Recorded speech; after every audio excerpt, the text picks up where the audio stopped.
Sir నమస్కారం sir. నమస్తే. Sir YCP నుండి చాలా మంది నేతలు రాజీనామా చేసేసి జనసేన అండ్ బీజేపీలోకి జాయిన్ అవ్వడం మనం చూస్తున్నాం సార్. అయితే దీని పట్ల ఇటు టీడీపీ వాళ్ళు కాస్త అసంతృప్తి వ్యక్తం చేస్తున్నారు. ఆగ్రహంగా ఉన్నారని కూడా వార్తలు వినిపిస్తున్నాయి. అంటే వాళ్ళ హయాంలో మమ్మల్ని ఇబ్బంది పెట్టారు. ఇబ్బంది పెట్టిన వాళ్ళని మీరెలా చేర్చుకుంటారని చెప్పేసి కాస్త ఆగ్రహంతో ఉన్నట్టుగా మనకు అనిపిస్తుంది సార్. మరి దీన్ని ఏ విధంగా చూడొచ్చంటారు సార్? మీరేం చెప్తారు? అంటే రాజకీయ నాయకులు హ్మ్. పార్టీలు మారటం అనేది కొత్తేం కాదు.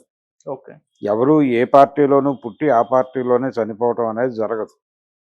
ఒపీనియన్స్ మార్చుకునేవాడు పొలిటీషియన్ కానేరడు అని చెప్పాడు గిరీశం గారు. హ్మ్. హ్మ్. Change opinions according two times అని చెప్పారు. కాబట్టి ఒపీనియన్స్ మార్చుకోకపోతే ఎలాగా అని ఆ ప్రకారం ఎవరు ఏ పార్టీలోనూ శాశ్వతం కాదు. ఏ హ్మ్. పార్టీ నాయకుడు ఆ పార్టీలోనే పుట్టలేదు. అది కూడా గమనించాలి. చంద్రబాబు నాయుడు గారు తెలుగుదేశంలో పుట్టలేదు. ఆయన కాంగ్రెస్‌లో పుట్టి తెలుగుదేశానికి వచ్చాడు. అవును. అలాగే పవన్ కళ్యాణ్ గారు ప్రజారాజ్యంలో పుట్టి జనసేనగా మారాడు. హ్మ్. భారతీయ జనతా పార్టీ అది జాతీయ పార్టీ. అది రకరకాల తీర్థాలలో మునిగి తేలి ఈ పరిస్థితికొచ్చింది. అంటే జనసంఘగా మొదలై మధ్యలో జనతా అయి తర్వాత భారతీయ జనతా అయ్యిందది. ఈ ప్రయాణంలో అది రకరకాల టర్నులు తీసుకుంది. విచిత్రంగా జనతా అనేటువంటి ఒక పార్టీ ప్రారంభానికి ఒక రకంగా వెనకాలుండి కసరత్తు చేసింది ఆనాటి జనసంఘే. జనసంఘే వెన్నెముక దానికి, జనతాకి. విచిత్రంగా దానిలోకి మార్క్సిస్ట్ పార్టీ వాళ్ళు కూడా చేరారు. అలా మార్క్సిస్టులు జనతాలో కలవటం అనేది ఒక విచిత్రమైన కలయిక. తర్వాత వాళ్ళు దానిలో నుంచి బయటకొచ్చి భారతీయ జనతా పార్టీగా ఏర్పడిన తర్వాత వెస్ట్ బెంగాల్‌లో సీపీఎంని టేక్ ఓవర్ చేశారు వాళ్ళు. హ్మ్. కమ్యూనిస్ట్ పార్టీలు కూడా ఒపీనియన్స్ మార్చుకుంటూనే వెళ్ళాయి. అవి కూడా ఎక్కడ స్థిరంగా లేవు. అలాగే చాలామంది అంటారు కమ్యూనిస్ట్ పార్టీలు రకరకాలుగా చీలిపోయాయి. చీలిక ప్రోగ్రెసివ్ అనుకుంటాను నేను. కలిసి ఉండటం అనేది, కలవటం అనే కోరిక, కలవాలి అనేటువంటి ప్రయత్నం, దానికంటే కూడా విడిపోవడం అనేది ప్రోగ్రెసివే. ఒక డిఫరెంట్ ఒపీనియన్‌తో వెళ్ళిపోవటం అనేది ప్రోగ్రెసివే. ఓకే. ఇక్కడ ఏంటంటే మనం రాజకీయ పార్టీలు ఆయారాం, గయారాం అంటారు. వచ్చేవాళ్ళు, పోయేవాళ్ళతో తీర్థంలా ఉండాలి రాజకీయ పార్టీ అనేది. హ్మ్. ఈ తీర్థంలా రాజకీయ పార్టీలు ఉండాలంటే అది పవర్‌లో ఉండాలి. ఒక పాత పొలిటీషియన్ ఒకాయన పార్టీ మారినప్పుడు అడిగితే ఆయన చెప్పాడు. అంటే ఆ పార్టీ అధికారంలో లేదిప్పుడు. దానికి భారంగా అక్కడ ఉండటం కన్నా కూడా మళ్ళీ అధికారం వచ్చే వరకు అధికారంలో ఉన్న పార్టీ దగ్గర ఉండటం మంచిది కదా! వాళ్ళకి భారంగా అక్కడ ఉండే కంటే అని. హ్మ్. అది జోవియల్‌గా అన్న మాటే కానీ వాస్తవం అదే. పవర్ లేకపోవటం వలన వచ్చిన ఇబ్బందులు ఒక దశలో తక్కువుండేవి. హ్మ్. గతంలో పవర్ లేకపోతే పవర్ లేని పార్టీలో ఉండేవాళ్ళు తప్ప పనులయ్యేవి. వెళ్ళి ఎమ్మెల్యేతోనో లేకపోతే అధికారులతోనో చెప్పి నెమ్మదిగా పనులు చేయించుకోగలిగేవాళ్ళు. హ్మ్. ఇప్పుడు ఆ పరిస్థితి లేదు. ఎందుకు ఆ పరిస్థితి లేదంటే కేసులు పెట్టి కంట్రోల్‌లోకి తీసుకునేటువంటి ప్రయత్నం చాలా కాన్షియస్‌గా జరుగుతోంది. ఓకే.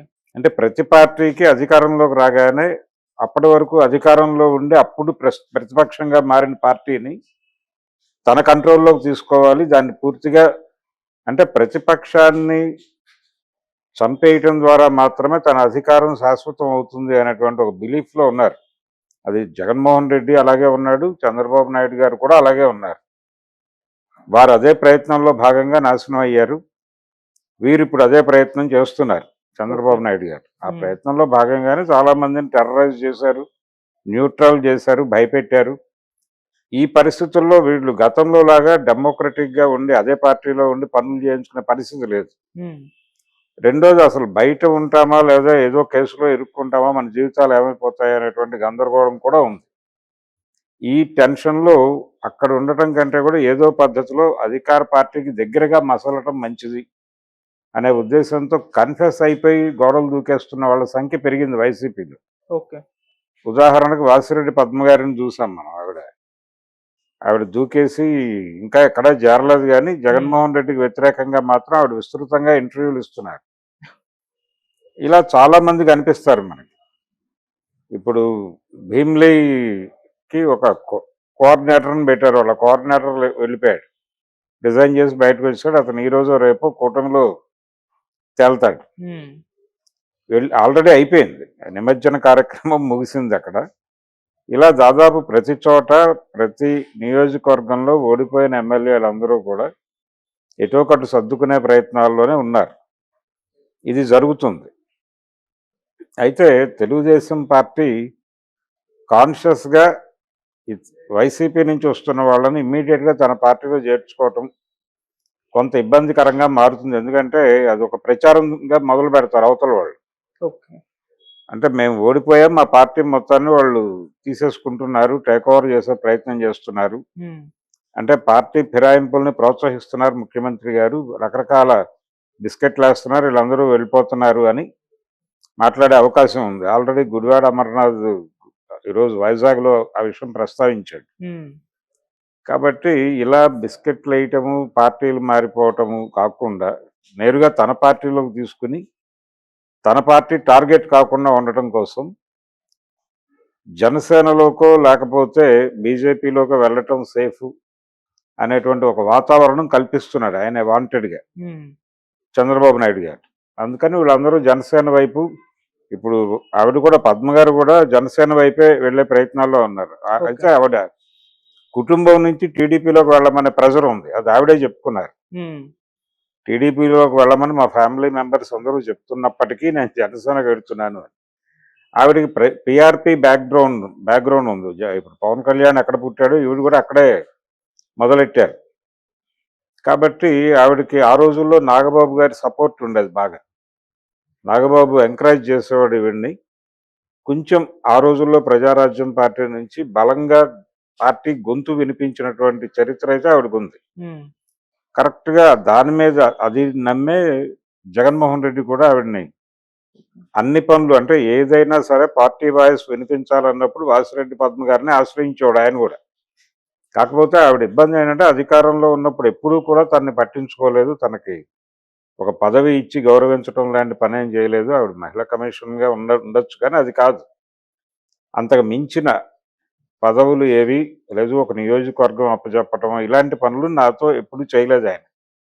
కాబట్టి నన్ను జస్ట్ వాళ్ళ పార్టీ గొంతు జనంలోకి తీసుకెళ్లడం కోసం వినియోగించుకున్నారు తప్ప నాకు ఇవ్వాల్సిన గౌరవం ఇవ్వలేదు అనేది ఆవిడ ప్రధానమైన ఆరోపణ. ఈ మిగిలిన వాళ్ళ ఆరోపణలు వాళ్ళకు ఉన్నాయి.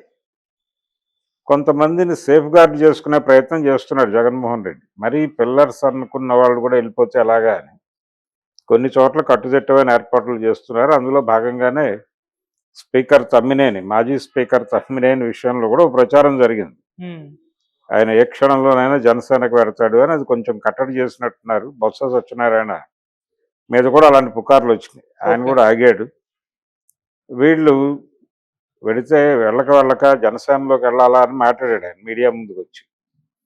అంటే ఆగటానికి సంబంధించి అట్నుంచి ఒక భరోసా దొరికింది ఆయనకి, అందుకని సైలెంట్ అయిపోయాడు, వెళ్ళట్లా. ఇప్పుడు పార్టీ ఫిరాయింపులు లేవు అక్కడ, ఆగారు. కొంతమంది సీనియర్స్ని హోల్డ్ చేయగలిగారు, వెళ్ళిపోయే వాళ్ళకి ఎవరు చేయగలిగింది ఏం లేదు, వాళ్ళు వెళ్ళిపోతారు. ఓకే, ఇది కండిషన్. అందుకని గతంలో లాగా ఓడిపోయినప్పటికీ అదే పార్టీలో ఉండొచ్చులే, ఏమవుతుంది, పవర్ ఉండదు అంతే కదా, మన పనులు అయిపోతాయి అనేటువంటి భరోసా లేదు ఇప్పుడు పొలిటీషియన్స్కి. అధికార పార్టీలోనూ లేకపోతే అధికార పార్టీతో సయోధ్యలో ఉన్నటువంటి పార్టీలోనూ ఉంటే తప్ప యాక్సెస్ కూడా దొరకనటువంటి పరిస్థితి ఉంది.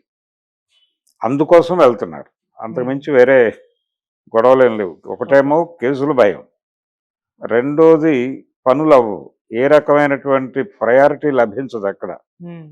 సో కొంచెం ఆ ప్రాంగణంలో ఉంటే, అది జనసేనలో ఉన్నా లేకపోతే బీజేపీలో ఉన్నా కొంతవరకు మనం, వీళ్ళు ఆల్రెడీ రకరకాల ప్రామిసులు చేసుంటారు జనాలకు. లేదు, వీళ్ళని నమ్ముకున్న వాళ్ళని కొంత సేఫ్ గార్డ్ చేయాల్సి వస్తుంది.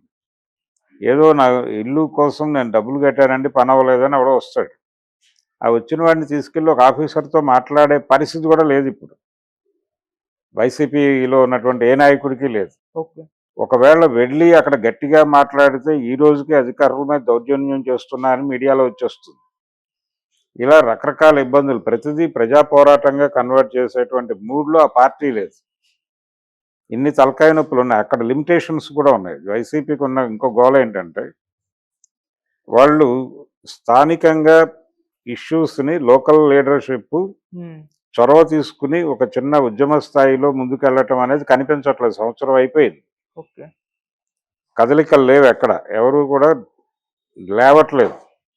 అంటే మీడియా ముందుకు వచ్చి మాట్లాడక్కర్లేదు, ఆ లోకల్గా ప్రజల్ని వాళ్ళ వాళ్ళ ఇష్యూస్ మీద మొబలైజ్ చేసి నిలబెట్టే ప్రయత్నం కూడా జరగట్లేదు. ఉమ్, ఆ చొరవ ఇవ్వట్లేదు ఆయన. అది ఒక ప్రధానమైన లోపం. సో వెళ్ళిపోతే పోతుంది కదా అనుకుంటున్నారు. కనీసం ఆ యాక్టివిటీ ఉన్నా కానీ వీళ్ళకి కొంత ప్రాధాన్యత దక్కుతుంది. ఓకే. వెళ్ళి ఆ మూమెంట్ చూపించుకునైనా 4 పనులు చేయించుకోగలుగుతారు. ఉమ్, అది లేదు. ఏదీ లేనప్పుడు ఇక్కడ ఎందుకు ఉంటారు అనవసరంగా అని చెప్పేసి వెళ్ళిపోతున్నారు. సో ఈ వెళ్ళేవాళ్ళు, ఈ వచ్చే వాళ్ళందరినీ మనం ఫెసిలిటేట్ చేయటం ఇబ్బంది. ప్రధానంగా అటు నుంచి ఒక భయంకరమైన విమర్శతో మా పార్టీని టేక్ ఓవర్ చేస్తున్నాడు ఈయన. ఆల్రెడీ కాంగ్రెస్ పార్టీని టేక్ ఓవర్ చేశాడు ఆయన ఒక రకంగా, జగన్మోహన్ రెడ్డి. ఉమ్, కాంగ్రెస్ పార్టీని ఊడ్చేసి అక్కడి నుంచి మొత్తం తెచ్చేసుకుని తన దొడ్లో కట్టేశాడు అనేటువంటి ఒక ఇది ఆయనకి ఆ రోజుల్లో ఉండేది. ఓకే. ఇప్పుడు అదే తన మీదకి ఆయన దాడి చేస్తాడు అని చంద్రబాబు గారి అభిప్రాయం. అందుకని సాధ్యమైనంత వరకు ఆయన ఎవరన్నా అప్రోచ్ అయినప్పటికీ వాళ్ళే చెప్తున్నారు జనసేనలోకి వెళ్ళిపోండి. జనసేనకేమో ఒక అవసరం ఉంది. జనసేన అది కేవలం కోస్తా జిల్లాల పార్టీగానే ఉంది. ఇప్పుడు దాన్ని ఆంధ్రప్రదేశ్ వ్యాప్తం చేయాలి. రాయలసీమలో బలపడాల్సినటువంటి అవసరం ఉంది. రాయలసీమలో వ్యాక్యూమ్ ఉంది ఆ పార్టీకి, ప్రకాశంలో వ్యాక్యూమ్ ఉంది. ఈ వ్యాక్యూమ్స్ ఫిలప్ చేసుకోగలిగితే కోస్తా జిల్లాలో కొంత ప్రభావం చూపించగలరు వాళ్ళు, అలాగే ఉత్తరాంధ్రలో కొంత ప్రభావం చూపించగలరు, అంతవరకు. సీమాంధ్ర, సీమలో పరిస్థితి ఏమిటి అంటే గందరగోళం. సీమ మాత్రమే కాదు, సీమను ఆనుకుని ఉన్న ప్రాంతాల్లోనూ అలాగే అటవీ ప్రాంతాల్లోనూ వీళ్ళ ప్రభావాలు ఏం లేవు. అందుకని ఆ ఏరియాలో వైసీపీ నుంచి ఎవరన్నా వచ్చేస్తే తీసుకోవడానికి సిద్ధంగా ఉన్నారు వాళ్ళు. ఓకే. తీసుకోవడం ద్వారా పార్టీని స్ట్రెంగన్ చేసి, ఈ స్ట్రెంగన్ చేయటం వలన ఏంటంటే వీళ్ళ షేర్ పెంచుకోగలుగుతారు రేపు పొద్దున. కూటమిలో ఉన్నప్పటికీ ఉమ్, చంద్రబాబు దగ్గర షేర్ పెంచుకోగలిగినటువంటి పరిస్థితి ఉంటుంది. మేము ఇక్కడ కూడా బలంగా ఉన్నామని. అంటే వీళ్ళు కూడా ప్రజా సమస్యల మీద ప్రజల్లోకి వెళ్ళి పనిచేసి ఆ ఇబ్బందులను పట్టుకుని ప్రభుత్వం దృష్టికి తీసుకురావాలి. అధికారంలో ఉన్నప్పటికీ ప్రజల సమస్యల మీద కదలటం తప్పేం కాదు. అలా కదిలిన నాయకులు చాలామంది ఉన్నారు. పి జనార్దన్ రెడ్డి లాంటి వాళ్ళు చాలామంది ఉన్నారు. ఓకే. తమ ప్రభుత్వమే అధికారంలో ఉన్నప్పటికీ తామే ప్రతిపక్షంగా వ్యవహరించిన వాళ్ళు కూడా ఉన్నారు. ఉమ్, అది చేయటం వల్ల ఏంటంటే పొలిటికల్గా వాళ్ళ క్యారెక్టర్ ఎస్టాబ్లిష్ అవుతుంది. రేపొద్దున 4 ఓట్లు పడే పరిస్థితి వస్తుంది. ఇలాంటివి చూపించుకోగలిగితే 4 టికెట్లు అదనంగా తీసుకోగలుగుతాడు. పొలిటికల్ ఏరియాలో తన స్ట్రెంగ్త్ పెరుగుతుంది. ఓకే. అందుకని రాయలసీమలో కాన్సన్ట్రేట్ చేస్తున్నాడు పవన్ కళ్యాణ్. ఆయన తరచూ కడప వెళ్ళడానికి కూడా కారణం అదే. కడపలో క్యాంప్ ఆఫీస్ పెడతారనే ప్రచారం జరుగుతూ ఉంది. ఉమ్, దానికి కూడా కారణం అదే. ఈ క్యాంప్ ఆఫీస్ పెట్టడం ద్వారా అక్కడ కొంత లోకల్ క్యాడర్ని అట్రాక్ట్ చేయాలనేటువంటి ప్రోగ్రామ్ ఉంది ఆయన. ఓకే. సో అందుకని వెళ్ళిపోతున్నారు. దాని పట్ల టీడీపీలో ఇబ్బంది ఏం లేదు, అది మంచిదే అనుకుంటున్నారు, అది ఏడవట్లేదు. ఉమ్, అయితే కొన్ని చోట్ల ప్రాబ్లం ఏంటంటే వీళ్ళ మీద గతంలో నోటికొచ్చినట్టు మాట్లాడిన వాళ్ళు గబుక్కుని అటువైపు వెళ్ళిపోయి స్నేహితులుగా మారాల్సిన పరిస్థితి. వీళ్ళు వాళ్ళకి నమస్కారం పెట్టాలి, వాళ్ళు వీళ్ళకి నమస్కారం పెట్టాలి, ఒక చోట కూర్చుని మాట్లాడుకోవాలి. ఉమ్మడి కార్యాచరణ అన్నప్పుడు కలిసి కూర్చుని మాట్లాడుకోవాల్సిన పరిస్థితి వచ్చినప్పుడు మొన్నటిదాకా తిట్టుకున్న వాళ్ళు కలిసి కూర్చోవాలి. ఆ ఇబ్బంది ఉండదు. యాక్చువల్గా రాజకీయ నాయకుల్లో ఎలా ఉంటుందంటే అవతల పార్టీలో ఉండగా తమ పార్టీని బలంగా తిట్టినవాడు తమ పార్టీలోకి వస్తే అవతల పార్టీని కూడా అంతే బలంగా తిడతాడు కాబట్టి వాడికి ఆ స్పేస్ ఇస్తారు. ఉమ్, ఇక్కడ ఉన్నాం, మళ్ళీ ఆ పార్టీలోకి వెళ్లాల్సి వస్తుంది కాబట్టి దాని మీద కొంచెం